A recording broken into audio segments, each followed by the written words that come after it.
So that I think that the internet is going to be one of the major forces for reducing the role of government. The one thing that's missing, but that will soon be developed, is a reliable eCash, a method whereby on the internet you can transfer funds from A to B without A knowing B or B knowing A. Bitcoin is exciting because it shows how cheap it can be.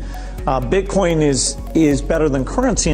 Well, I think it is working, and there will be other currencies like it that may be even better.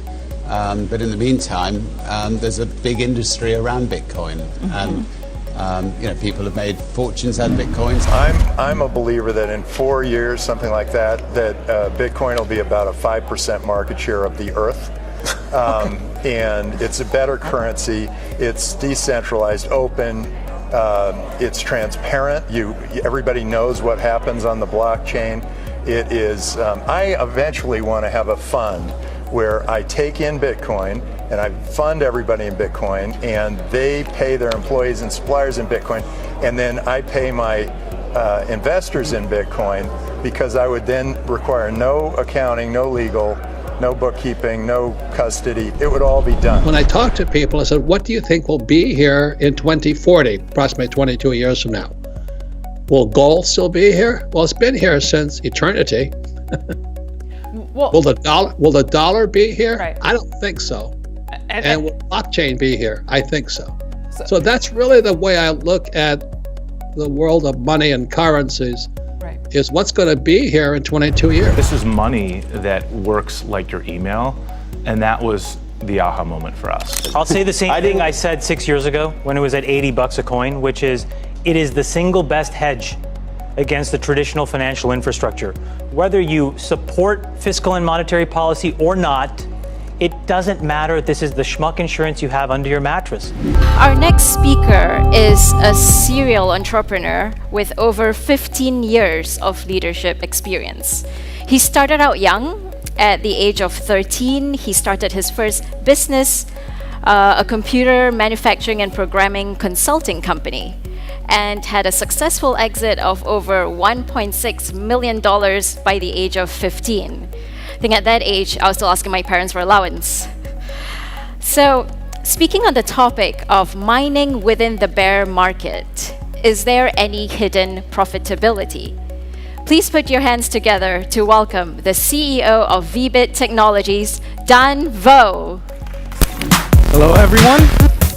Thanks for joining us today. As Anne introduced, my name is Dan Vo. I am the founder and CEO of VBIT Technologies, and today I will be talking to you about mining in a bear market, which we are currently in a bear market, as most of you might already know and should know, right? But is that really a bad thing, or is there hidden profitability behind it? Most people think that banks make money by lending or investing. Actually, that is just a small portion of the bank's profits. Banks make most of their money by setting up computers to process transactions and keep accounting of everyone's accounts. When you send money to your friends, family, or to purchase something, the computers process the transactions and ensures that you have the right account balance after the transaction has been made. For example, when you make a purchase with a credit card, the credit card terminal is just taking the purchase amount from your account and crediting the merchant's account. In return for the computer's work, banks and credit card companies receive an average of 5% in fees worldwide. Did you know that over $5 trillion move around the world every day? That means that we're paying banks over $250 billion every day just for setting up and maintaining their computers to process the transactions. Wouldn't it be nice to be able to set up a computer to process financial transactions and get paid for each transaction just like the banks? Now we can. Bitcoin is revolutionizing the financial industry and making it possible for everyday people to benefit from all of the financial transactions that happen every day just like the banks.